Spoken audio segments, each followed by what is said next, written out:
Hi weavers, నేను రజితని. ఈరోజు ఒక చిన్న ఇన్ఫర్మేటివ్ వీడియో పోస్ట్ చేద్దామని ఈ వీడియో చేస్తున్నామండి. యాక్చువల్గా నేను రీసెంట్గా కుంభమేళాకి వెళ్ళొచ్చాను. అలానే కాశీ, అక్కడి నుంచి మళ్ళీ కలకత్తా, అటు నుంచి బీహార్ కూడా వెళ్ళాము. కానీ నేను ఇవాళ మెయిన్గా కుంభమేళా గురించి చెప్పదలుచుకున్నానండి. నేను కుంభమేళాకి వెళ్తాను అన్నప్పుడు మా సిస్టర్ అందరూ కూడా కంగారు పడ్డారు, భయపడ్డారు. తర్వాత కొందరు నో చెప్పలేక జాగ్రత్త అని చెప్పారు. మా సిస్టర్ మాత్రం ఒక మాట అన్నారు, పిల్లల బాధ్యతలు తీరకుండా నువ్వు కుంభమేళాకి వెళ్ళాలా అని అడిగారు. అడిగితే దానికి నేను ఏమి చెప్పలేకపోయాను, కానీ సేఫ్గా వెళ్ళి వస్తానని అయితే ధైర్యం ఉంది. కానీ తను ఎందుకు అలా అడిగింది అనేది ఒకసారి కనుక్కున్నాను. ఎందుకంటే తొక్కిసలాట్లు జరుగుతూ ఉంటాయి, అలాగే సెక్యూరిటీ అది ఎలా ఉందో ఏంటో అన్న భయంతో అడిగాను అనమాట. తొక్కిసలాట భయం గురించి తను వద్దందంట. అయితే మెయిన్గా తొక్కిసలాట గురించి అందరూ భయపడతారు. యాక్చువల్గా అక్కడ జరిగింది ఏంటంటే అసలు తొక్కిసలాట అనేది లేదు. ల్యాక్స్ ఆఫ్ పీపుల్ వచ్చిన అరేంజ్మెంట్స్ అలా ఉన్నాయి. 25 to 30 గార్డ్స్ డివైడ్ చేశారు. ఎంతమంది వచ్చినా అలా వాళ్ళు 30 గార్డ్స్లో స్ప్రెడ్ అయిపోయేపటికి విఐపి సెక్షన్ వేరు, సాధువులు వచ్చే సెక్షన్ వేరు, మనం వెళ్ళే సెక్షన్ వేరు. ఎవరు ఎటైనా వెళ్ళొచ్చు. అది ఎక్కువ డివిజన్ అనేది ఎక్కువ ఉండబట్టి తొక్కిసలాట అయితే లేదు. ఆర్గనైజ్డ్గా చేశారు. వెళ్ళి అక్కడ ఎవరైనా మ్యాక్సిమం 2 hours 3 hours పని అయిపోతుంది. కాబట్టి మనకి అక్కడ క్రౌడ్ అనేది ఉండిపోతుంది, డిస్పర్స్ అయిపోతుంది. అందుకని తొక్కిసలాట భయం అయితే లేదు. తొక్కిసలాట గురించి వాళ్ళు బాగా అరేంజ్ చేశారు. పోలీసు, పారామిలిటరీ ఫోర్స్, తర్వాత వాలంటీర్స్, వీళ్ళందరూ ఉన్నారు. ఫుల్ టైమ్ ఒక హెలికాప్టర్ తిరుగుతూనే ఉంది, సర్వేలెన్స్ చేస్తూనే ఉంది. తర్వాత డ్రోన్స్, ఎక్కడికక్కడ సీసీ కెమెరాలు, అట్లా అరేంజ్మెంట్స్ అయితే బాగా చేశారు. ఎవరికి వాళ్ళు డిసిప్లిన్గా ఎవరి పనాలు చూసుకుని వెళ్ళిపోయారు. కాబట్టి పెద్ద తొక్కిసలాట అయితే జరగలేదు. చాలా వాస్ట్ ఏరియా. తొక్కిసలాట గురించి అయితే ఎవ్వరూ జడవాల్సిన అవసరం లేదు. మళ్ళీ అది కాకుండా ఇంకా నీకేం భయం అనిపించింది? లేదంటే ఎలర్జీస్ ఏమైనా వస్తాయేమో, అంత పొల్యూషన్గా జరుగుతుందేమో, ఎట్లా ఉంటుందో ఏంటో అని అదొకటి భయం అనిపించింది. కొంతవరకు అయితే హెల్త్ ఇష్యూస్ అయితే ఉంటుందేమో అనుకుంటున్నాను నేను. మేమైతే స్నానం చేసి మేము మళ్ళీ తర్వాత కలకత్తా వెళ్ళినా లేకపోతే కాశీ వెళ్ళినా ఎక్కడికి వెళ్ళినా మాకు ఎక్కడ హెల్త్ ఇష్యూస్ అయితే అనిపించలేదు. కాకపోతే ఫుడ్ అయితే మేము అక్కడెక్కడా కొనలేదు. మేము ఇంటికాడ నుంచి ప్రిపేర్ చేసుకెళ్ళిన పులిహార, చపాతి, పెరుగన్నం, మ్యాక్సిమం 2 to 3 days మేము వాటితోనే సర్వైవ్ అయిపోయాం. ఫుడ్ ఎక్కడా తీసుకోలేదు. మనం పెద్ద పెద్ద హోటల్స్లో, మంచి హోటల్స్లో దిగి తిని మనం వెళ్ళాలంటే అంత టైం ఉండదు. అందుకని ఫుడ్ మనం ప్రాపర్గా తీసుకుని అక్కడికి వెళ్ళేటప్పుడు ఏంటంటే మనం ఒకవేళ రూమ్ తీసుకుని ఉంటే కనుక స్నానం చేసేసి బాడీ మొత్తం ఏదైనా ఆయిల్ కానీ, బాడీ లోషన్స్ కానీ, మొత్తం మాయిశ్చరైజర్ క్రీమ్ కానీ అప్లై చేసుకుంటే మనకి అప్లై చేసుకుని స్నానానికి వెళ్తే ఆ ప్రాబ్లం అయితే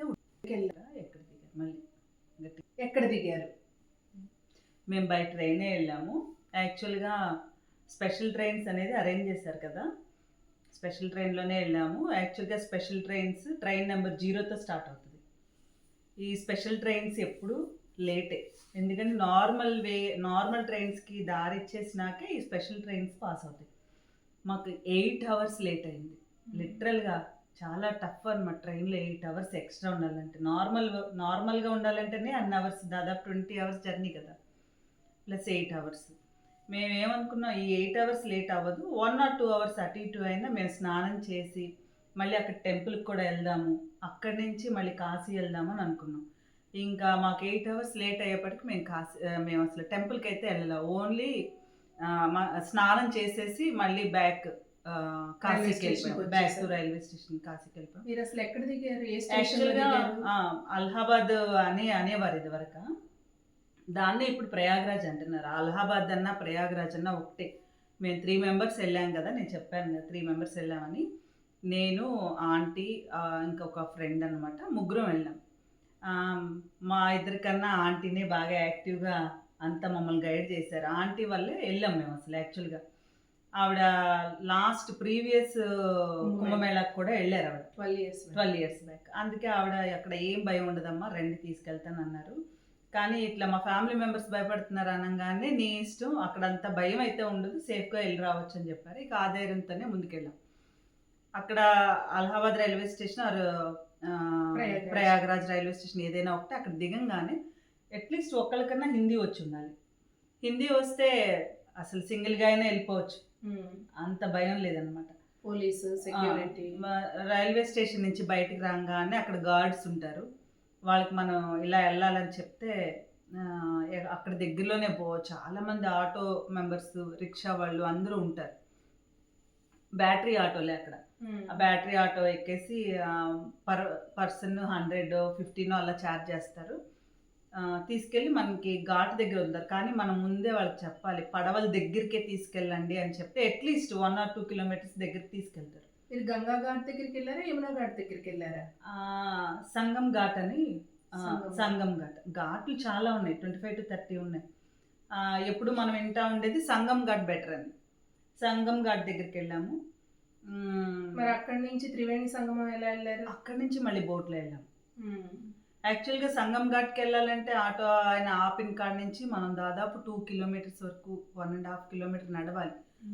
రూమ్ తీసుకోలేం మేము, ఇంకా లేట్ అయిపోయింది, ఇంకా ఎన్ని రూమ్కి వెళ్ళి రావడం లేట్ అయిపోతుంది, ఇంకా రూమ్కి అయితే వెళ్ళలేదు. డైరెక్ట్గా రూమ్ లో పెట్టేశారా? లగేజ్ మాతోనే ఉంచుకున్నాం కాబట్టి ఆ లగేజ్ క్యారీ చేస్తూ నడవాలంటే కొంచెం ఇబ్బంది అనిపించింది, కానీ పెద్ద ప్రాబ్లం అనిపించలేదు. కానీ లగేజ్ లేకపోతే ఇంకా హ్యాపీగా ఉంటుంది. అందరూ తలా ఒక జత బట్టలు తీసుకొని, ఆ చిన్న లగేజ్ పెద్ద కష్టం అనిపించదు కాబట్టి ఆ లగేజ్ తీసుకొని పడవలో మనం ఎక్కడం ఈజీ, నడక ఈజీగా ఉంటుంది. ఏమన్నా మనం ఇంకొంచెం అవతలకి వెళ్ళాలన్నా యువతలకి వెళ్ళాలన్నా వెళ్ళటం ప్రాబ్లం ఉండదు. మరి అక్కడ ఘాట్ నుంచి త్రివేణి సంగమం దాకా వెళ్ళి స్నానం చేశారా? ఘాట్లోనే స్నానం చేశారా? ఘాట్లో స్నానం చేయాలి. అక్కడ చెప్పేవాళ్ళు చెప్తారు మీరు ఇక్కడ కూడా చేసేయచ్చు, ఇది కూడా దాంతో సమానమే అంటారు. కానీ ఘాట్ వరకు అంత దూరం వెళ్ళి ఘాట్లో చేయడం ఎందుకు అనుకున్నారా? లేదు, ఘాట్లో స్నానం చేస్తే ఒకే ఒక నది ఉంటుంది, ఏదో యమునానా లేకపోతే గంగానా యమునానా, ఏదో ఒక నదిలోనే స్నానం చేసినట్టు అవుతుంది. ఇంత దూరం వచ్చి మళ్ళీ ఒక్కటే ఎందుకని చెప్పేసి సంగమం దగ్గర, త్రివేణి సంగమం దగ్గరికి వెళ్ళాం.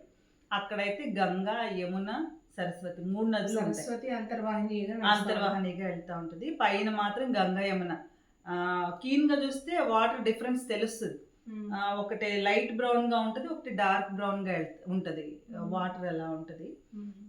మనకి చెప్పే మామూలుగా మనం ఎందుకు వాటర్ కలర్ అంత డిఫరెన్స్ ఉంటుంది అంటే, మనకి కొంత సెర్చ్ లో తెలిసేది ఏంటంటే యమునా వాటర్ ఎక్కువ కొంచెం ఇండస్ట్రియల్ వేస్ట్ ఉంటుంది కాబట్టి అలా కొంచెం డార్క్ గా ఉంటుందని అంటారు. మరి ఇంకా అదర్ రీజన్స్ కూడా ఉండుండొచ్చు, మనకు అంత డెప్త్ గా అయితే తెలియదు. వాటర్ డిఫరెన్స్ అయితే పగలు కొంచెం బ్రైట్ గా ఉన్నప్పుడు మనకు ఆ డిఫరెన్స్ తెలుసు త్రివేణి సంగమం దగ్గర. అయితే త్రివేణి సంగమం దగ్గరికి వెళ్ళినాక లోపలికి వెళ్ళినాక స్నానం ఎలా? వాటర్ లోపలికి వెళ్ళినాక బోట్లో వెళ్ళినాక అక్కడ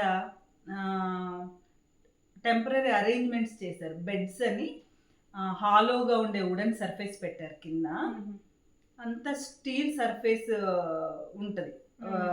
ఆ హాలో బెడ్కి స్టీల్ సర్ఫేస్ ఉంటుంది. మరి మా కాళ్ళకైతే ఇసుక కూడా తగిలింది. అక్కడ స్లిప్ అవ్వకుండా ఉండే ఇది కూడా మెటీరియల్ కూడా వాడారు. ఆ మెటీరియల్ స్లిప్ అవ్వకుండా ఉండటానికి, పడిపోకుండా ఉండటానికి. మళ్ళీ ఆ హాలో బెడ్ని కింద నది సర్ఫేస్కి యాంకర్ చేస్తున్నారు. అందుకని అది స్లిప్ అవడానికి లేకపోతే ఫాస్ట్గా అటు ఇటు మూవ్ అవడానికి కూడా లేదు. సేఫ్టీ వైజ్గా సేఫ్టీ ఉంది. మళ్ళీ దాని దగ్గరే మనకి డ్రెస్ చేంజ్ చేసుకోవడానికి చిన్న చిన్న టెంపరీ టెంట్స్ ఉన్నాయి. అట్లా అన్ని ప్రతి దానికి ప్లాన్డ్గా ఆర్గనైజ్డ్గా ఉంది.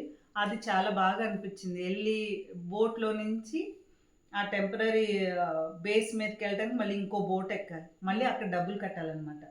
అక్కడ కట్టి మళ్ళీ ఆ సర్ఫేస్ మీదకి ఎక్కి కొంచెం కిందకి వెళ్ళి, నేను షార్ట్స్ లో లోతు ఎక్కువ లేదు, ఒక మనిషి మునిగి లెగవగలిగే అంతే ఉంటది.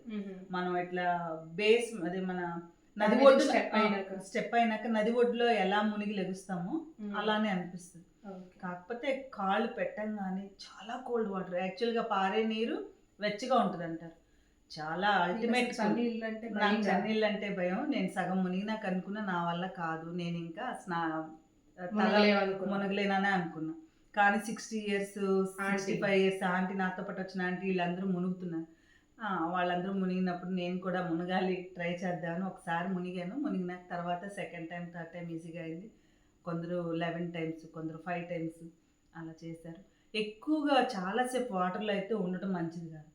మనం ఎందుకు వచ్చాము ఆ పర్పస్ చూసుకుని తొందరగా వచ్చేస్తే దాని కాన్సిక్వెన్సెస్ బ్యాడ్గా అయితే ఉండు. ఇంకా మనం అక్కడికి వెళ్ళినాక చెంబులో పాలు ఇచ్చి అయిపోసి డబ్బులు ఇవ్వమంటారు, అట్లా చాలా ఉంటాయి. అవన్నీ మనకి వద్దు అనుకున్నప్పుడు ఎందుకు వెళ్ళామో చూసుకుని వచ్చేయచ్చు. కొందరు కొంచెం పసుపు కుంకుమ అది తీసుకొచ్చారు, డబ్బులు అవి తీసుకొచ్చారు. కొందరు అట్లా పువ్వులు, కొందరు నది ఒడ్డున దీపాలు వెలిగించారు. ఎవరికి ఉండే కొందరు బట్టలు ఇచ్చేస్తారు, కొందరు పంతులు గారితో పూజలు చేపించుకుంటారు. వాటికన్నిటికీ అక్కడ ఉంటారు.